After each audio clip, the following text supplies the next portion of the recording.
Class, this is Ashish Mishra. आज हम लोग स्टार्ट करने वाले हैं सम बेस्ड ऑन कूलम्स लॉ। तो जैसा कि लास्ट क्लास में मैंने आप लोगों को बताया था कि आज हम लोग डिस्कस करेंगे कि some based on Coulomb's law means that last class में हमने जो टॉपिक डिस्कस किया था वो कूलम्स का डिस्कस किया था। तो आज हम लोग उसके रिलेटेड वेरीफाई करने वाले थे। कल हम लोगों ने कूलम्स लॉ पढ़ के छोड़ दिया था और हमने कहा था कि आज हम इसके सम से स्टार्ट करेंगे। सो जितने बच्चे इसकी थियरी ना देखे हो कूलम्स लॉ की, वो पुरानी वीडियोस देख सकते हैं। आइए देखिए, आप लोग सब लोग जानते हो कि जो कूलम्स लॉ है वो ये बताता है कि what is the force act between two charges. So indirectly जो सम भी होगा वो भी कुछ ऐसा ही होगा, the force between two charges. That means, so the question is here: the charge Q1 and the charge Q2 are kept at a certain distance, that is 4 meter. दो charge एक दूसरे से 4 मीटर डिस्टेंस पे हैं, जिनमें से जो पहला वाला चार्ज Q1 है वो 12 कूलम है, जो दूसरा वाला चार्ज Q2 है वो 6 कूलम है। तो the question is here: where should a negative charge Q3? Where should a negative charge Q3 be placed on the line joining Q1 and Q2 so that the charge Q3 does not experience any force? You will be able to understand the question. The question is here कि मैं कहाँ पे इन दोनों के बीच में कोई एक ऐसा चार्ज रखना है कि उस पर लगने वाला फोर्स जीरो हो जाए, does not experience any force. Does not experience any force, इसका मतलब है कि फोर्स क्या हो जाए, जीरो। ये इस लाइन का इसका ये मीनिंग करके आता है। Does not experience any force का मतलब उसमें नेट फोर्स कितना हो जाए, जीरो। F नेट हो जाए जीरो। अब क्वेश्चन ये आता है, नेट फोर्स की बात तो तब होती है, देखो जैसे किसी बॉडी पे नेट फोर्स की बात तब होगी जब उस बॉडी पे दो फोर्स लगे। उस बॉडी पे कितने फोर्स लगे, एटलीस्ट 2 फोर्स एक्ट होंगे, तभी तो नेट फोर्स की बात होगी, या 2 से ज्यादा होंगे तब नेट फोर्स की बात होगी। तो कहने का मीनिंग ये है क्लास, यहाँ पे आप क्वेश्चन को अगर अंडरस्टैंड करें तो क्वेश्चन ये कह रहा है कि दो चार्ज है Q1 और Q2 जिनको 12 कूलम और 6 कूलम बोला गया है। इनके बीच की जो डिस्टेंस है वो 4 मीटर है और इनके बीच में कहीं पे भी, मैं नहीं जानता कहाँ पे, कहीं पे भी देखो, where should a negative charge Q3 be placed on the line joining Q1 and Q2? मतलब Q1 Q2 को जो लाइन ज्वाइन कर रही है उनमें कहीं पे, कहाँ पे ऐसा एक नेगेटिव चार्ज Q3 मैं पुट कर दूं, Q3 इज नेगेटिव चार्ज, कि इस पर लगने वाला फोर्स कितना हो जाए, जीरो हो जाए। ये तो क्वेश्चन है। क्वेश्चन है आता Q3 पे फोर्स लगाएगा कौन को? देखो Q3 पे 12 कूलम भी लगाएगा, 6 कूलम भी लगेगा। क्यों लगाएगा? क्योंकि आप सब जानते हो कि एक चार्ज दूसरे चार्ज पे फोर्स लगाता है, एज ऑलरेडी हम पढ़ चुके हैं Coulomb's law. Coulomb's law, the statement of scientist Coulomb is one charge act a force to another charge. That means 12 Coulomb वाला चार्ज Q3 पे फोर्स लगाएगा, 6 कूलम वाला भी चार्ज Q3 पे फोर्स लगाएगा। Okay, you know the formula, that is force equal to K Q1 Q2 by R square, or we can also say the force 1/4 by epsilon naught Q1 Q2 by R square, where K is equivalent to 1/4 by epsilon naught. So where R is the distance between these two charges, हमें जो यहाँ पे distance R लेना है वो इन दोनों charge के बीच का है, और ये दोनों वो चार्ज है जिन पे फोर्स लग रहा है। तो अगर सपोज करिए हम बात कर रहे हैं Q3 पे फोर्स की, तो Q3 पे फोर्स 12 कूलम लगाएगा, 6 कूलम लगाएगा। तो जब हम इनके बीच में ये वाला फोर्स अप्लाई करेंगे, कूलम्बियन फोर्स, तो we have to know what is the distance between this charges. So we let this is x। Okay, so यहाँ पे लेट करना पड़ेगा क्योंकि R करना पड़ेगा। देयरफॉर यहाँ पे जो डिस्टेंस हो जाएगी क्लास वो हो जाएगी 4 माइनस एक्स, क्योंकि टोटल डिस्टेंस 4, अगर ये x है तो ये 4 माइनस एक्स होगा। कहने का मीनिंग ये कूलम लॉ कहता है कि दो चार्ज के बीच में फोर्स लगता है, तो आपको फोर्स निकालने के लिए क्या क्या पता होना चाहिए, डिस्टेंस पता होना चाहिए, चार्ज का मैग्नीट्यूड पता होना चाहिए, और ऑलरेडी क्वेश्चन में मेंशन कर रखा है कि Q3 पे फोर्स की बात हो रही है, तो इसीलिए हम Q3 पे फोर्स की बात करेंगे। Q3 पे फोर्स लगाएंगे 12 coulomb charge, 6 coulomb charge, because we know according to Coulomb's law when the two charges are kept at a certain distance then experience a force. So on the Q3 charge, the force experienced by both 12 coulomb charge as well as 6 coulomb charge. So here the force at F3, net force. Okay, एक चीज और समझो आप, उन्होंने जब ये कह दिया कि Q3 पे फोर्स 0 है, Q3 पे फोर्स 0 है क्लास, तो यहाँ से सिंपल सी एक चीज ये निकलती है कि अगर Q3 पे लगने वाला फोर्स 0 है तो दैट मींस देखिए अभी ये नेगेटिव चार्ज है और ये पॉजिटिव है, ये भी पॉजिटिव, तो ये दोनों इसको अट्रैक्ट करेंगे, ये भी अट्रैक्ट करेगा because we know negative positive attractive, positive negative attractive, दोनों एक दूसरे को अट्रैक्ट करेंगे। अगर ये दोनों एक दूसरे को अट्रैक्ट करते हैं तो यहाँ पे सिंपल सी चीजें क्या निकलेंगी कि अट्रैक्ट कर रहे हो, Q3 पे फोर्स 0 है तो मतलब 12 कूलम की वजह से जो Q3 पे फोर्स लगेगा that is K into 12 into Q3 divide by distance का स्क्वायर, ये इनके बीच का फोर्स है 12 गुना और Q3 के बीच का फोर्स है। This force must be equal to K 6 गुना into Q3 divide by 4 minus x का स्क्वायर। ऐसा मैंने क्यों किया, बिकॉज मैं जानता हूं Q3 पे नेट फोर्स कितना हो रहा है 0। नेट फोर्स 0 होने का मतलब ये है कि ये इसको अट्रैक्टिव फोर्स लगा के अपनी तरफ पुल करेगा, ये इस पे अट्रैक्टिव फोर्स लगा के अपनी तरफ पुल करेगा, बट इस पे नेट फोर्स 0 है, दैट मींस जो फोर्स ये लगा रहा है उतना ही फोर्स ये भी लगा रहा है, तो दोनों से लगने वाले फोर्स क्या हो जाएंगे इक्वल, बिकॉज स्टेटमेंट है कि नेट फोर्स उसको एक्सपीरियंस नहीं हो रहा है मतलब रेफरेंट 0 है। सो यहाँ से हमें K से K कैंसिल मिल जाएगा और 6 1 जा 6 6 2 जा 12, सो Q3 answer cancel, 2 by x square is equivalent to 1 upon 4 minus x to the whole square.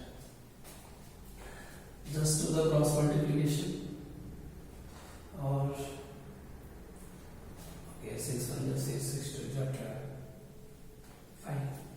So 2 4 times minus x का whole square equal to x square. Okay. Take square of both sides.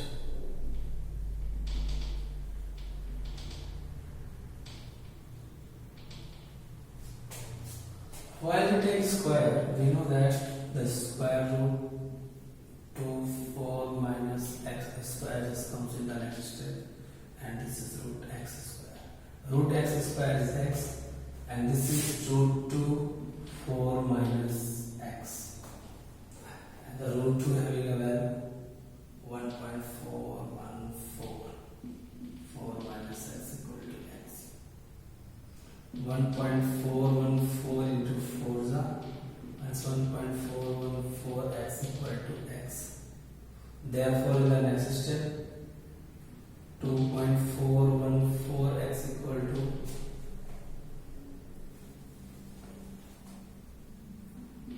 1.414 into 4.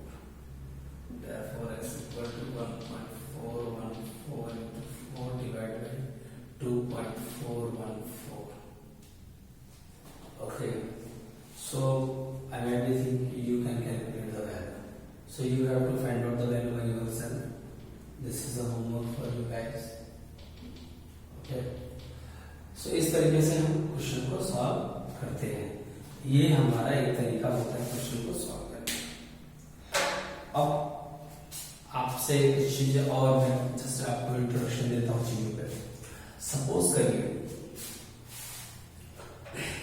यहाँ पे जो question का concern है इसको हम कुछ अगर आइडिया लगाए, कुछ जस्ट माइंड यूज करें तो हमें कुछ यहाँ से ट्रिक भी मिल सकती है। देखो ट्रिक क्या मिल सकती है, ट्रिक क्लास ये मिल सकती है, ट्रिक ऐसे क्वेश्चन को सॉल्व करने की ट्रिक ये मिल सकती है कि जो फोर्स होता है, if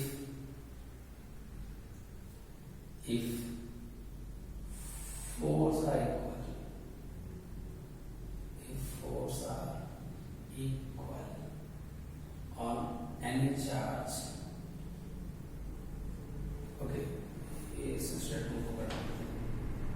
if the net force on the charge, if the net force on the charge, if the net force on the charge is 0, अगर नेट फोर्स चार्ज पे 0 हो, ऐसे केस में कि दो चार्ज से फोर्स उस पर लग रहा है, ऐसा कोई केस हो और नेट फोर्स 0 हो, देन हम ट्रिक अप्लाई कर सकते हैं क्या कि R1 square by R2 square is equal to, suppose करिए Q1 था, ये Q2 था, तो this ratio is equivalent to Q1 into Q3, Q2 into Q3, where R1 is this distance and R2 is this. So we can apply this trick. So now we are using that trick. So R1 by R1 square by R2 square equal to Q1 Q3, 12 into Q3, Q2 Q3, 6 Q3, Q3 get cancelled. And 6 to the 12, here the 2. R1 that is x square upon 4 minus x square.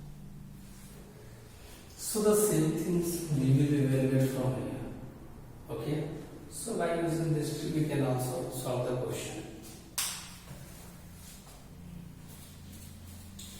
Okay. अब हम second question पे move करते हैं.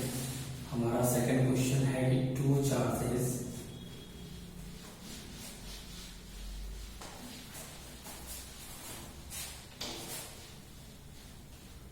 then the second question is two charges each of 6 into 10 to power minus 10 coulomb are separated by a distance of 2 meter.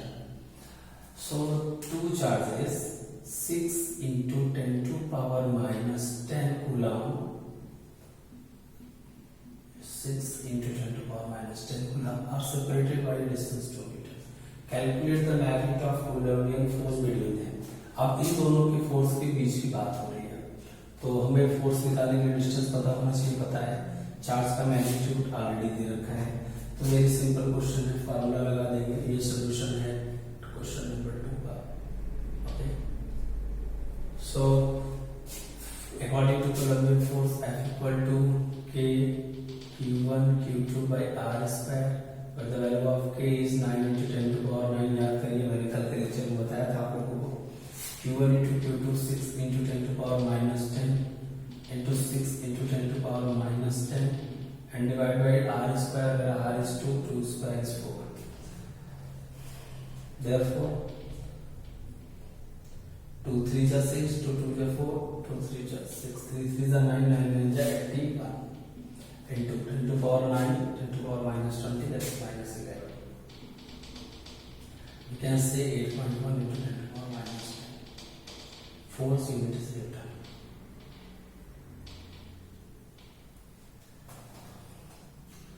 So I hope ये आपको clear होगा. This is the answer. 8.1 into 10 to power minus 10. This is the second question which is based on Coulomb's law. Okay class, I hope आपको clear होगा.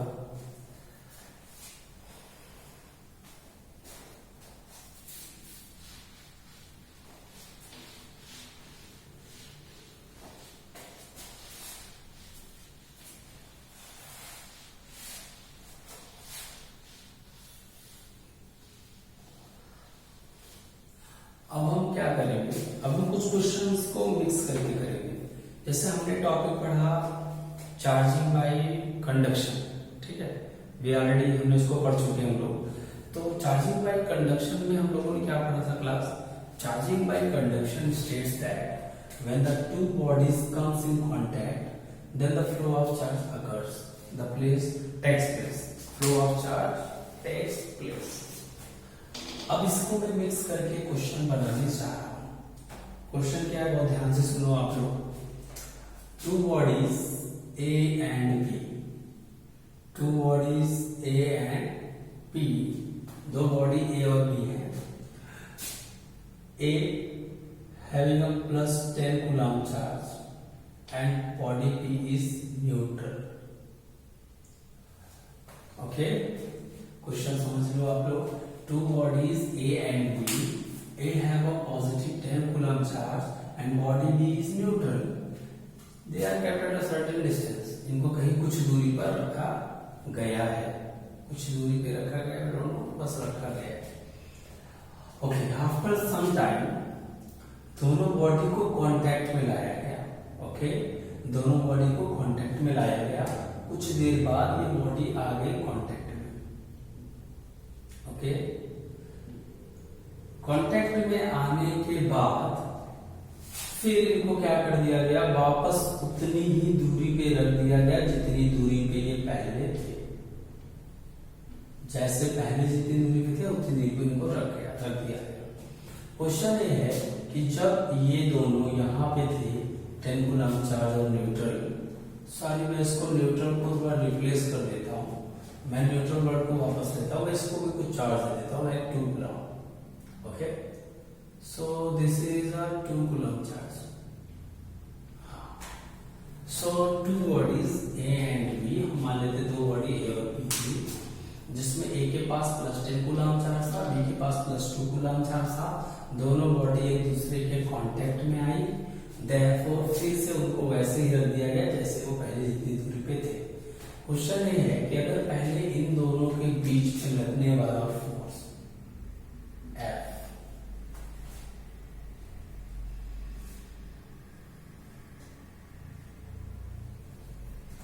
56 Newton था.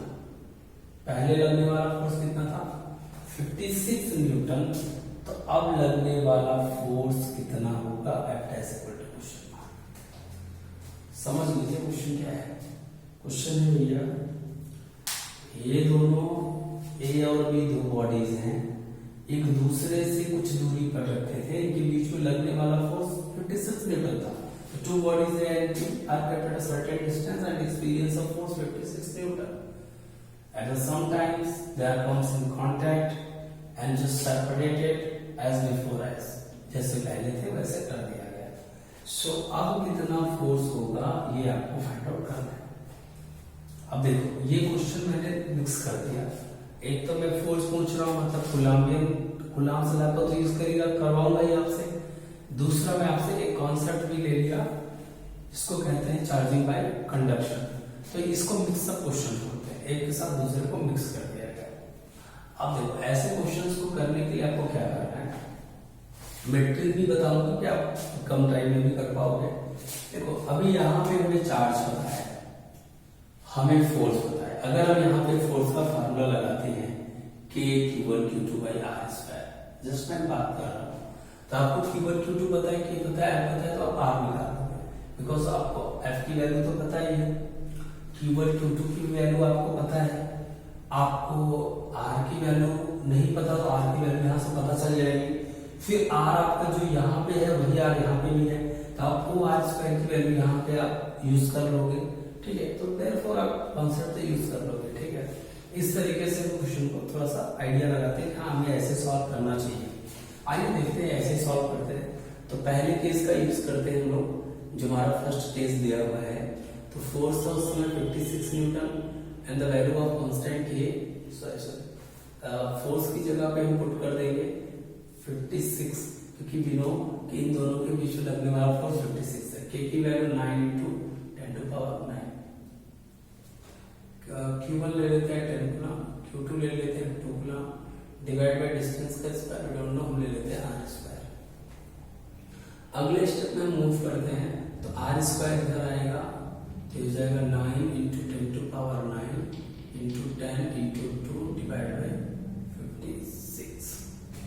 ये value आती है r² की. ठीक है, इसको ऐसे रहने देते हैं. अब देखिए, अब आप जानते हो कि जब दो बॉडी कांटेक्ट में आती है तो चार्ज जो होता है वो ट्रांसफर होता है इक्वल. तो सपोज करिए इसके पास 10 कूलम है, इसके पास 2 कूलम है, तो दोनों बॉडी में जब कांटेक्ट में आएंगी तो चार्ज दोनों में कितना हो जाएगा? 6 कूलम. भाई दोनों का मिला के टोटल 12 कूलम है, 6 कूलम आधा बांट लेंगे, है कि नहीं? दोनों बॉडी पे टोटल चार्ज कितना है 10, दोनों को आधा आधा कर लेना है तो हो जाएगा 6 कूलम। सेपरेट हो गए, सेपरेट कर दिया। यही तो होता है चार्जिंग बाय कंडक्शन में। जितने लोगों को ये समझ में ना आया मेरा पुराना वीडियो देख लेना, मैंने ऑलरेडी अपलोड किया है चार्जिंग बाय कंडक्शन और मैंने उससे रिलेटेड सम भी करवाए हैं। तो ध्यान रहे कि when the two bodies are comes in contact, total charge add कर लो, 2 से डिवाइड कर दो, 10 + 2 कितना 12, 12 बाय 6 कूलम मिलेगा लोगों को। अब आइए 6 कूलम मिल रहा है, दूरी वही है जो पहले वाली थी, मैंने हाफ मीट किया है तो यहाँ भी डिस्टेंस अभी भी आ रही है। अब इनके बीच में लगने वाला फोर्स क्या होगा, इनके बीच में लगने वाला फोर्स F' इक्वल टू हो जाएगा K Q1 Q2 by r², formula use करेंगे। K की जगह पे 9 × 10⁹, Q1 6, Q2 भी 6 divide by r², 9 × 10⁹ into 10 × 2 divide by 56। अब ये न्यूमरेटर में आ जाएगा और ये कैंसिल हो जाएगा, ठीक है। ये हो जाएगा 2 3 जा, ये हो जाएगा 2 3 जा 2 5 जा, तो ये हो जाएगा 3 3 जा 9 into 56 divide by 5। This is F'। So यहाँ पे आप सॉल्व करोगे आपको आंसर मिल जाएगा। This is the approach by which we are solving. But ये थोड़ा सा लेंदी अप्रोच है, ये थोड़ा सा लेंदी अप्रोच है। यहाँ पे हम ट्री बना लेंगे। तो यहाँ पे ट्री कैसे बनेगी, यहाँ पे जो डिस्टेंस r है दोनों चार्ज के बीच की वो क्या है कांस्टेंट, तो ध्यान रखिएगा दोनों के बीच में लगने वाला डिस्टेंस क्या है कांस्टेंट है।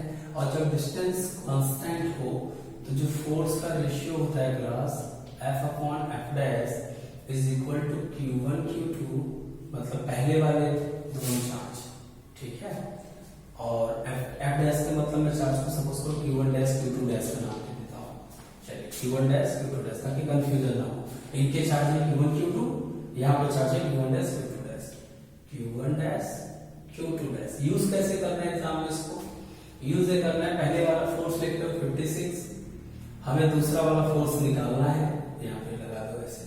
Q1 Q2 पहले वाले का फोर्स, पहले वाले के चार्ज, पहले वाले के चार्ज 10 2 जा 20, अभी दूसरे वाले के चार्ज 6 6 जा 36, ठीक है। कट कर दीजिए, 4 9 जा 36, 4 5 जा 20। सो यहाँ से आप क्रॉस मल्टीप्लिकेशन करो तो 56 × 9 equal to 5 × F'।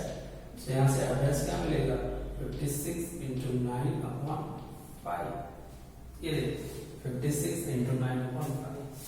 So 1 2 3 4 in 4 line आपको स्टेप मिल रहा है, बट यहाँ पे आपको थोड़ा सा ज्यादा लेंथी प्रोसेस करना पड़ रहा है।